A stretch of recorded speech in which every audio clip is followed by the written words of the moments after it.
Sa ngalan ng Ama, ng Anak at ng Espiritu Santo, Amen. sumainyo ang Panginoon. At sumayo rin. Panibagong araw, panibagong linggo, panibagong buhay, panibagong grasya. Mga kapatid, tayo ay magpurit magpasalamat sa Diyos. Kahit gaano kabigat, kahirap ang ating pinagdadaanan, nananatili pa ring mabuti, mabait, at mapagmahal ang Diyos. Ang tanda ng Diyos ay kasama natin ay ang kanyang anak. Lalong-lalo na siya'y kasama natin pag tayo nagsisimba. Sa kanyang salita, naririnig natin. Sa kanyang katawan at dugo na tinatanggap nating pampalakas ng ating mga katawan at kaluluwa. Sa mga napakaraming beses dahil sa ating kasalanan, ay nabulag tayo, hindi natin nakita ang presensya, ang pananatili ng Diyos sa ating buhay. Pagsisihan natin ito, hingin natin muli ang awat kapatawaran ng Diyos para tayo ay makitang kahit nakakaunti lamang maging karapat dapat makatanggap sa mga banal na misteryo. Inaamin ko Sa makapangyarihang Diyos at sa inyo mga kapatid, na lubha kong nagkasala sa isip, sa gawa, sa salita, sa gawa, at sa aking pagkukulang. Kaya isinasamo ko sa mahal na Birheng Maria, sa lahat ng mga anghel at mga banal, at sa inyo mga kapatid, na ako'y panalangin sa Panginoon ating Diyos. kawan tayo na makapangyarihang Diyos. Patawarin tayo sa ating mga kasalanan at patnubayan tayo sa buhay na walang hanggan. Amen.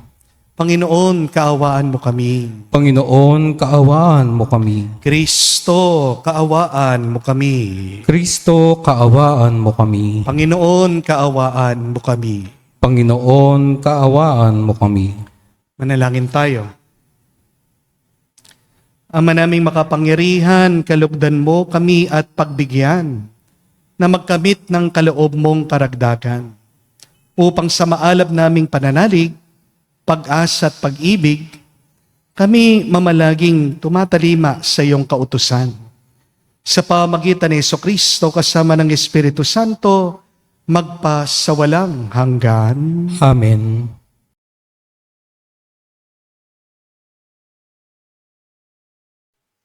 Pagbasa mula sa aklat ng Eksodo. Noong mga araw na iyon, nang makarating sa Faraon ang balita tungkol sa pag-alis ng mga Israelita, nagbago siya ng isip, pati ang kanyang mga tauhan. Sinabi nila, "Bakit natin pinayagang umalis ang mga Israelita? Di wala nang maglilingkod sa atin." Ipinahanda ng Faraon ang kanyang mga karwaheng pandigma at kanyang mga kawal. Ang dala niya'y 600 piling karwaheng pandigma, kasama ang lahat ng karwahe sa buong Ehipto. Bawat isa'y may sakay na punong kawal. Ang Faraon ay pinamatigas ng Panginoon at hinabol niya ang mga Israelita na nooy naglalakbay na sa pamamatnubay niya. Hinabol nga ng mga Ehipsyo ng mga kawal ng Faraon, sakay ng kanilang karwahe. Inabot nila ang mga Israelita sa tabing dagat, malapit sa Pihaharot, sa tapat ng Baal-Zephon. Pinagharian ng matinding takot ang mga Israelita nang makita nilang dumarating ang Faraon at ang mga Ehipsyo. Kaya dumaing sila sa Panginoon. Sinabi nila kay Moises, "Wala na bang mapaglilibingan sa amin sa Ehipto? kaya mo kami dinala sa ilang para dito mamatay? Inialis mo kami sa Ehipto. Tignan mo ang nangyari. Hindi ba't bago tayo umalis ay sinabi na namin sa iyo na ganito ang aming sasapitin? Sinabi na namin sa iyo na huwag kaming pakialaman at pabayaan na kaming manatiling alipin ng mga Ehipsyo. Sapagkat ibig pa namin ang manatiling alipin kaysa mamatay dito sa ilang. Sumagot si Moises, lakasan ninyo ang inyong loob. Huwag kayong matakot. Tignan na lang ninyo kung paano kayong ililigtas ng Panginoon. Hindi na ninyo makikitang uli ang mga Ehipsyong iyan. Ipagtatanggol kayo ng Panginoon. Wala kayong gagawin anuman. Sinabi ng Panginoon kay Moises, bakit mo ako tinatawag? Palakarin mo ang mga Israelita. Itapat mo sa ibabaw ng dagat ang inyong tungkod. Mahati ang tubig at matutuyo ang lalakaran ninyo. Lalo kong pamamatigasin ang mga Ehipsyo at pasusundan ko kayo sa kanila. Ngunit doon ko sila lilipunin. Ang mga Ehipsyo, ang mga kawal ng Faraon, pati ang kanilang mga karwahe. Ipakikita ko sa kanila ang aking kapangyarihan. Sa gayon, malalaman ng mga Ehipsyong iyan na ako ang Panginoon. Ang salita ng Diyos. Salamat sa Diyos. Poon ay ating awitan sa kinantam niyang tagumpay. Poon ay ating awitan sa kinamtan niyang tagumpay. Ang Panginooy ating ngayong awitan sa kanyang kinamtang dakilang tagumpay. Ang mga kabayo't kawal ng kaaway sa pusod ng dagat lahat natabunan. Ako'y pinalakas niyang pinatatag. Siya ang aking nagkukupkop. Nag-ingat, Diyos ng magulang ko, aking manliligtas.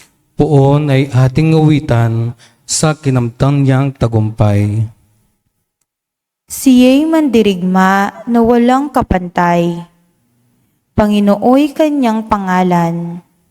Nang ang mga kawal ng Faraon sa dagat ng mga tambo ay nangagsilusog. Ang lahat ng ito ay kanyang nilunod. Pati na sasakyay kanyang pinalubog. Poon ay ating awitan sa kinamtan niyang tagumpay. Sila'y natabunan ng alon ng dagat. Tulad nila'y batong lumuwog kaagad. Ang mga bisig mo ay walang katulad. Wala ngang katulad. Walang kasing lakas.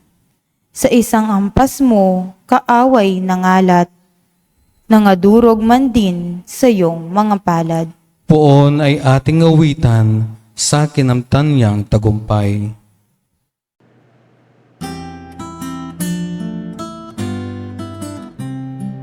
Alleluia, alleluia, alleluia, alleluia, alleluia, alleluia, alleluia, alleluia, alleluia, alleluia, alleluia, alleluia. Dinggin ninyong lahat ngayon ang tinig ng Panginoon sa loob na mahinahon. Alleluia, alleluia. Sumainyo ang Panginoon. At sumayo rin. Ang mabuting balita ng Panginoon ayon kay San Mateo. Papuri sa iyo, Panginoon. Nung panong yun, sinabi ng ilang iskriba at pariseo kay Jesus, Guro, Maaari po bang magpakita kayo ng tanda mula sa langit? Sumagot si Jesus, lahing masama at di tapat sa Diyos. Naghahanap kayo ng tanda, ngunit walang ipapakita sa inyo maliban sa palatandaang inilalarawan na nangyari kay Propeta Jonas. Kung paanong si Jonas ay 3 araw at 3 gabi nasa tiyan ng dambuhalang isda, gayon din ang Anak ng Tao ay 3 araw at 3 gabi sa ilalim ng lupa. Sa araw ng paghuhukom, titindig ang mga taga-Ninive laban sa lahing ito, at ito'y hahatulan ng kaparusahan. Sapagkat nagsisi sila dahil sa pangaral ni Jonas, ngunit higit na di hamak kay Jonas ang naririto. Sa araw na iyon, titindig ang reyna ng timog laban sa lahing ito, at ito'y hahatulan ng kaparusahan. Sapagkat nanggaling siya sa dulo ng daigdig upang pakinggan ang karunungan ni Solomon. Ngunit higit na di hamak kay Solomon ang naririto. Mga kapatid, ang mabuting balita ng ating Panginoon. Pinupuri ka namin, Panginoong Hesukristo. Magandang araw po muli sa inyong lahat. Masama po bang humingi ng sign o tanda sa Diyos?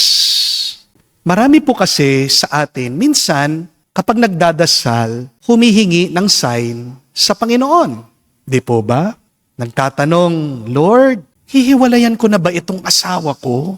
Ang tigas ng ulo. Hindi nagbabago. Ilang beses ko nang pinatawad. Ganun pa rin. Patuloy akong sinasaktan. Kailan ba ako bibitiw sa Kanya? May iba pong nagtatanong din, Lord, mag-i-stay pa ba ako sa aking trabaho? Binibigyan ako ng hard time nitong aking mga kasama sa trabaho.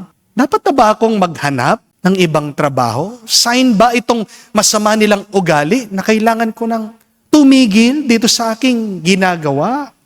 Lord, ano bang magandang kurso ang dapat kunin ko? Panginoon, tama ba itong pipiliin kong negosyo?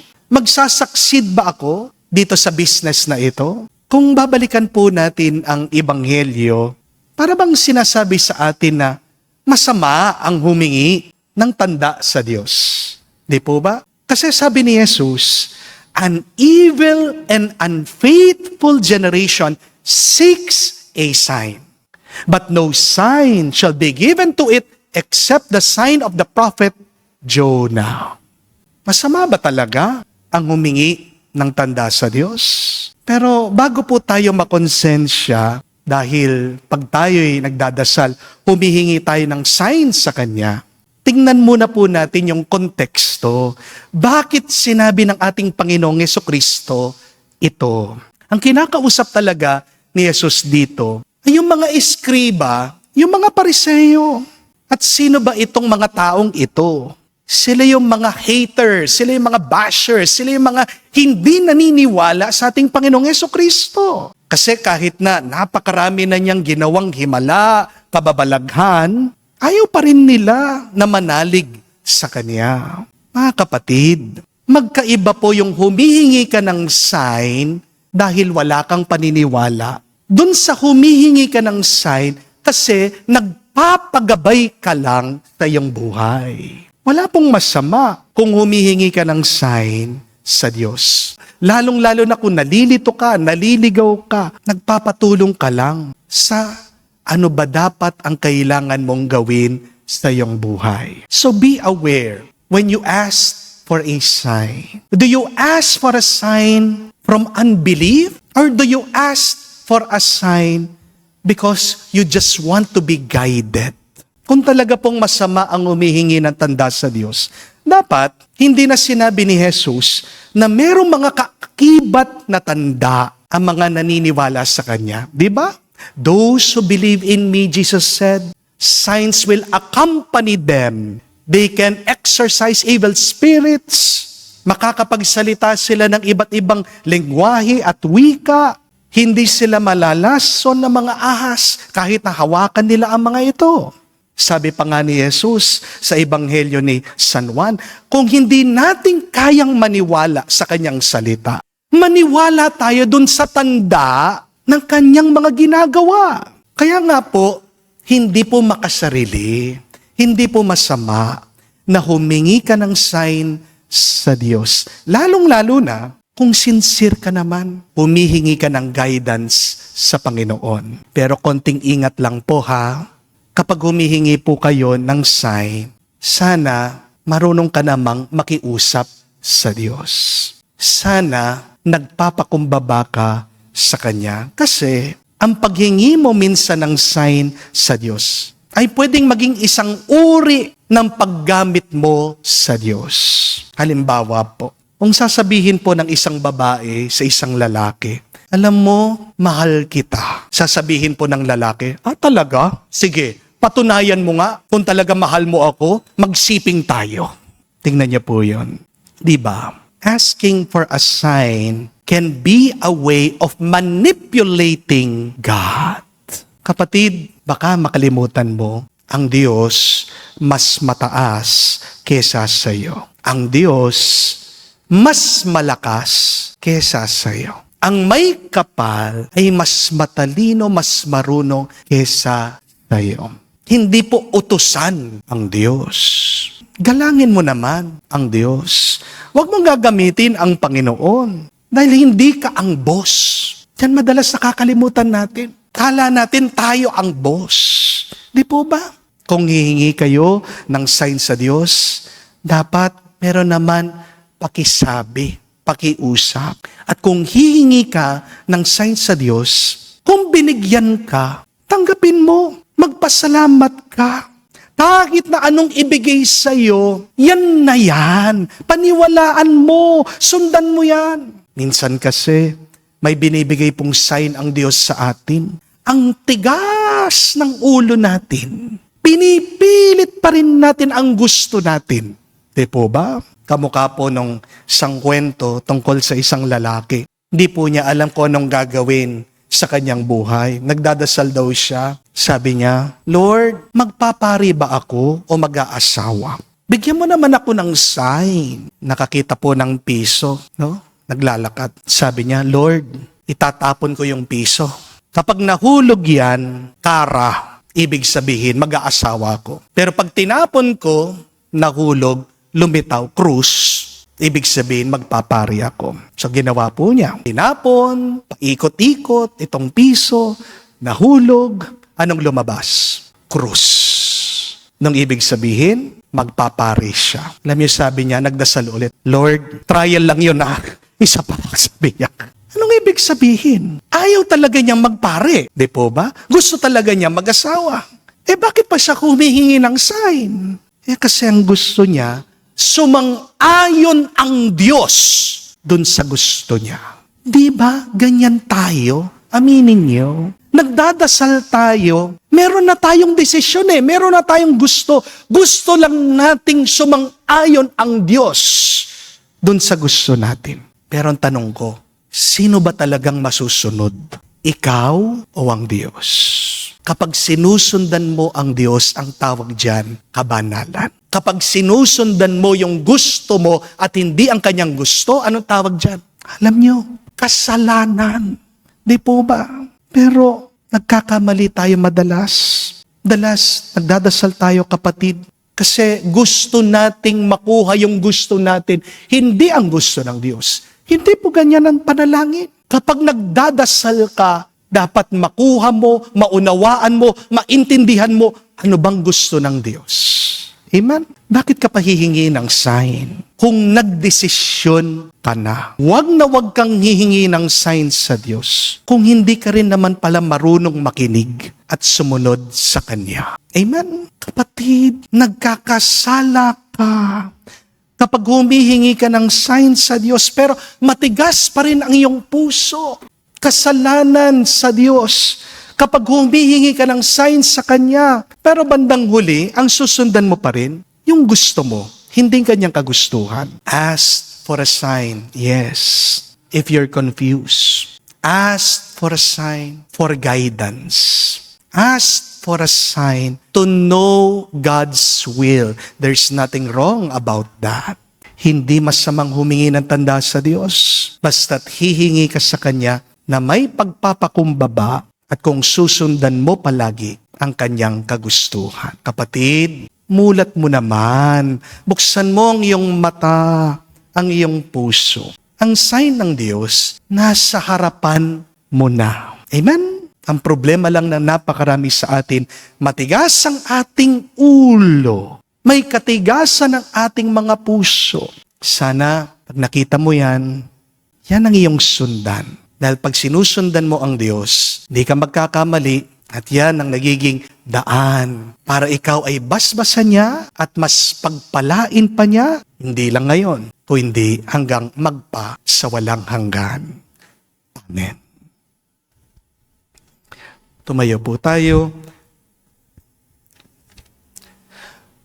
Alay natin sa Diyos, sabihin natin ang ating mga dasal, panalangin, dinadalangin natin sa Diyos Ama, na bigyan din tayo ng biyayang makapagpakumbaba, na sundan ang kanyang kagustuhan, maging matatag sa pananalig kay Kristo, na tumatawag sa atin sa pagbabalik loob. Ating sabihin, Panginoon, dinggin mo kami. Panginoon, dinggin mo kami. Ang simbahan naway pahayag na walang kapaguran ang mensahe ng Diyos ng pagbabalik loob sa mga naghahanap sa Panginoon na may malinis na puso. Manalangin tayo sa Panginoon. Panginoon, dinggin mo kami. Tulad ng mga mamamayan ng Nineve, naway ating takwil ang masamang pag-uugali at humarap tayo sa Diyos ng may mababang kalooban at nagsisising espiritu. Manalangin tayo sa Panginoon. Panginoon, dinggin mo kami. Ang mga pamilya at mga komunidad naway maghangad ng kapayapaan, pagkakaisa at pagkakasundo. Manalangin tayo sa Panginoon. Panginoon, dinggin mo kami. Sa katahimikan po ng ating puso, banggitin din natin, sabihin sa Diyos ang ating mga personal na pangangailangan. Ama ng lahat, binigay mo sa amin ang tanda ni Jonas upang masalamin ang pagdating ng iyong anak. Sinasamahan mo kami mula nung muling pagkabuhay mo. Isama mo kami muli sa iyo hanggang sa magpakailanman. Hinihiling namin ito sa pamagitan ni Kristo, aming Panginoon. Amen.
Manalangin kayo mga kapatid, parang ating mga paghahain ay kalugdan ng Diyos amang makapangyarihan. Tanggapin ng Panginoon itong paghahain sa iyong mga kamay sa kapurihan niya at karangalan sa ating kapakinabangan at sa buong sambayanan niyang banal.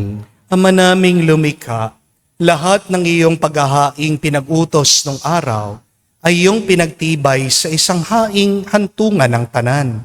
Tanggapin ang ginaganap namin ngayon, iyong mga lingkod, at basbasan mo ito ng kabanalang gaya ng iyong kaloob sa mga alay ni Abel na lubha mong kinalulugod upang ang mga handog ng bawat isa ay nagbigay para sambahin ang banal mong ngalan ay magkamit ng karagdagan mong kasiyahan. Sa pamagitan ni Jesucristo kasama ng Espiritu Santo, magpa sa walang hanggan. Amen. Sumainyo ang Panginoon. At sumaiyo rin. Itaas sa Diyos sa inyong mga puso at diwa. Itinaas na namin sa Panginoon. Pasalamatan natin ang Panginoong ating Diyos. Marapat na siya ay pasalamatan. Ama naming makapangyarihan, tunay nga marapat ikaw ang aming pasalamatan. Sa pamagitan ni Jesucristo na aming Panginoon, kinalulugod mong sa Kanya'y baguhin, mabuti ang lahat at sa pamagitan niya, aming tinanggap ang iyong abot-abot na kaloob at paglingap. Kahit na siya ay hindi naiiba sa iyo, minabuti niyang maging di na rin naiiba sa mga tao. Hamak siyang tulad namin sa kamatayang totoo. Nung inihain niya ang sarili niya kami magkasundo mo, kaya naman iyong dinangal siya at iyong tinampok upang sa lahat siya'y manguna. Ngayon nga'y lahat ng kanya'y nakikisa ay talagang magkakamit ng iyong buhay at ligaya. Kaya kaisa na mga anghel nagsisiawit ng papuri sa iyo. Nang walang humpay sa kalangitan, kami nagbubunyi sa iyong kadakilaan.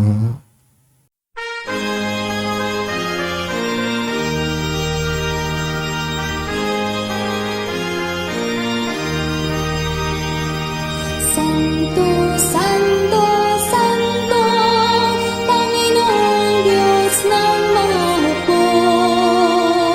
Napupuno ang langit at lupa ng kadakilaan mo. Hosana sa kaitasan, pinagpalang na paninito sa ngalan ng Panginoon. Hosana sa kaitasan, Hosana sa kaitasan. Ama naming banal, ikaw ang bukal ng tanang kabanalan. Kaya't sa pamagitan ng iyong Espiritu, gawin mong banal ang mga kaloob na ito upang para sa amin maging katawan at dugo ng aming Panginoong Jesucristo. Bago niya pinagtiis ang kusang loob na maging handog, hinawakan niya tinapay, pinasalamatan kanya, pinaghati-hati niya iyon, inabot sa kanya malagad at sinabi, tanggapin ninyong lahat ito at kanin. Ito ang aking katawan na ihahandog para sa inyo.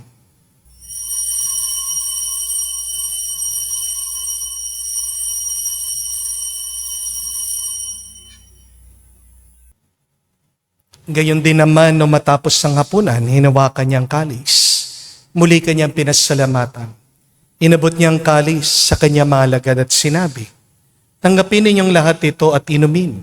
Ito ang kalis ng aking dugo, ng bago at walang hanggang tipan. Ang aking dugo na ibubuhos para sa inyo at para sa lahat. Sa ipagpapatawad ng mga kasalanan, gawin ninyo ito sa pag-aalaala sa akin.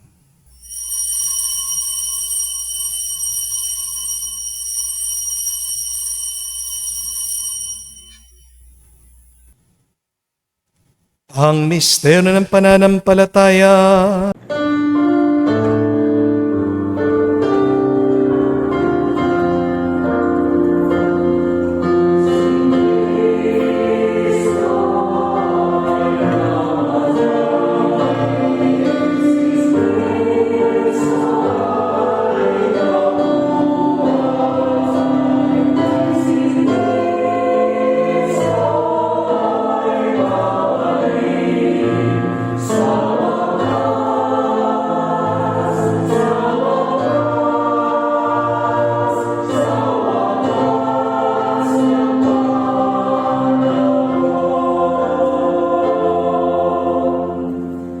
Ama, ginagawa namin ngayon ang pag-alaala sa pagkamatay muling pagkabuhay ng iyong anak.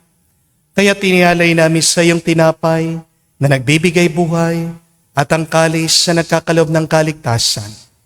Kami nagpapasalamat dahil kami iyong minarapat at tumayo sa harap mo para maglingkod sa iyo.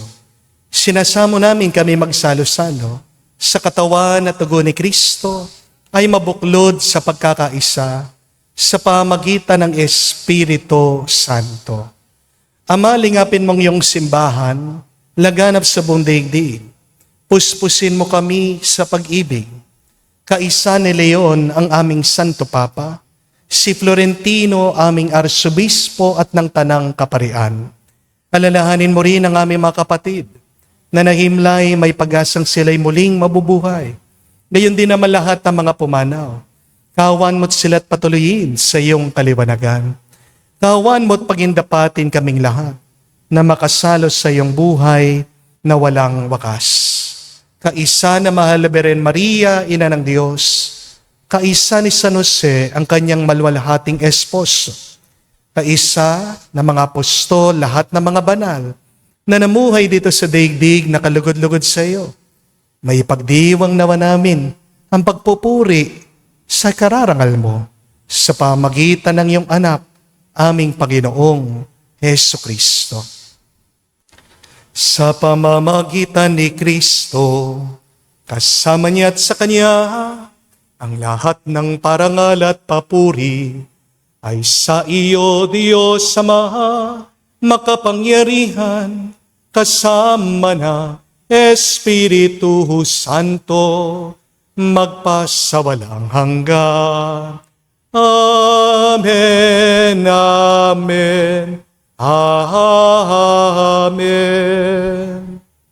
Sa nakakagaling na utos at turo ni Jesus sa Panginoon natin at Diyos, ipahayag natin ang lakas, loob.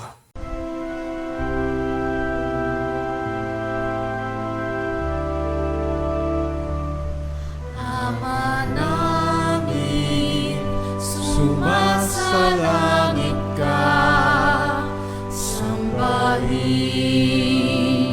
ang ngalan mo, mapasa amin ang kaharian mo, sundin ang loob mo dito sa lupa, para nang sa langit. Bigyan mo kami ngayon ng aming kakanin sa araw-araw, at patawarin mo kami sa aming mga sala, para ng pagpapatawad namin sa nagkakasala sa amin. At huwag mo kaming ipahintulot sa tukso, at iadya mo kami sa lahat ng masama.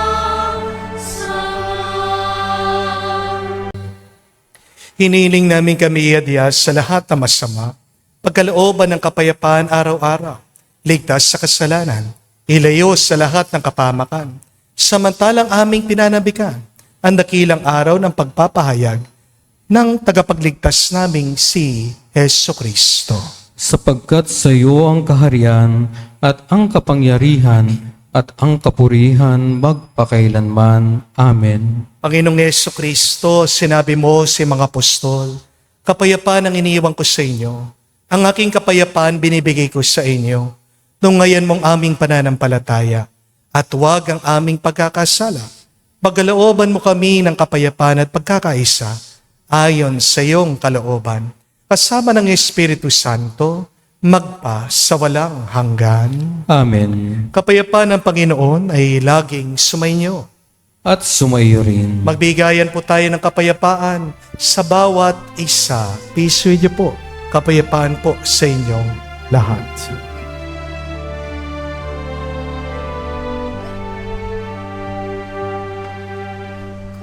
Cordero ng Diyos na nag-aalis ng mga kasalanan ng sanlibutan, maawa ka sa amin. Maawa ka sa amin. Cordero ng Diyos na nag-aalis ng mga kasalanan ng sanlibutan, maawa ka sa amin. Maawa ka sa amin. Cordero ng Diyos na nag-aalis ng mga kasalanan ng sanlibutan, ipagkaloob mo sa amin ang kapayapaan. Mga kapatid, naririto ang ating Panginoong Yesukristo, ang Kordero ng Diyos. Siya nag-aalis sa mga kasalanan ng sanlibutan. Mapalad tayong lumalapit sa piging ng Kordero. Panginoon, hindi ako karapat-dapat na magpatuloy sa iyo, ngunit sa isang salita mo lamang ay gagaling na ako.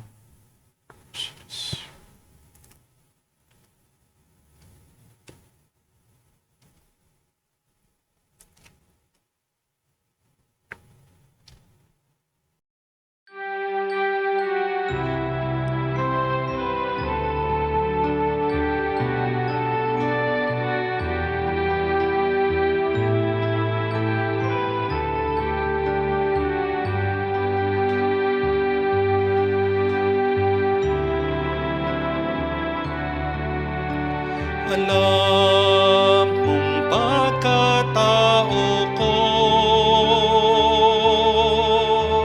wala akong matatago. Alam mong aking isipan,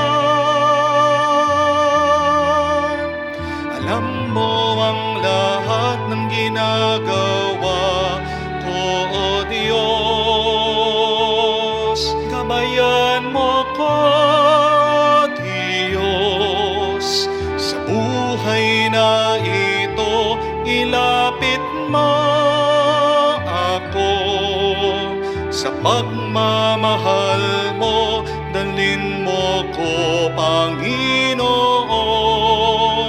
sa kalangitan.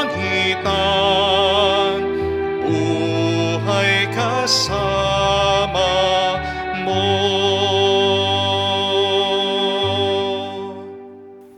Manalangin tayo. Ama naming mapagmahal, manatili kang kapiling ng iyong sambayanan, na ngayon pinapakinabangan mo sa iyong sariling buhay. At gawin mo kami pasulong na makahakbang mula sa dati naming pagkamakasalanan, patungo sa pagbabagong nagdudulot ng iyong kabutihan. Sa pamagitan ni Jesucristo kasama ng Espiritu Santo, magpa sa walang hanggan. Amen.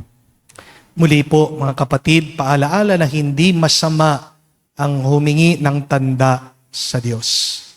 Basta't ikaw ay nagpapagabay at humihingi na may pagpapakumbaba sa Kanya. Huwag kang hihingi ng sign kung may desisyon ka na. Huwag kang hihingi ng tanda kung susundan mo lang ang sarili mong kagustuhan. So today, ask for the sign of God. Lord, what do you want me to do for you? Ano bang gusto mong pagawa sa akin, Panginoon? Buksan mong iyong mata Sino, ano ang nandyan sa iyong harapan, yan ang pinapagawa ng Diyos sa iyo. Kung ikaw ay may sakit, nasa harapan mo ang iyong kama, yung mga gamot, pinapagawa ng Diyos, relax ka lang. Magpagaling ka muna. Kung ikaw ay nasa harap ng traffic, magpasensya ka. Kung katabi mo ang iyong asawa, mahalin mo siya. Kung ikaw ay nasa trabaho, ayusin mo, maging tapat ka sa iyong ginagawa. Hindi natin kailangan lumayo. Nandyan na sa ating tabi. Maaaring nandyan na sa iyong harapan. Ang problema lang, matigas ang ating ulo at puso, ibang ating hinahanap. Kaya nga, humingi ka ng sign, dapat handa ka na tanggapin mo kung anong ipapakita ng Diyos sa iyo. Sumainyo ang Panginoon. At sumayo rin. At kayo basbasa ng Diyos, makapangyarihan sa lahat, sa ngalan ng Ama, ng Anak, ng Espiritu Santo. Amen. Ang ating misa ay natapos na. Pumayo kayo sa kapayapaan ni Kristo. Salamat sa Diyos.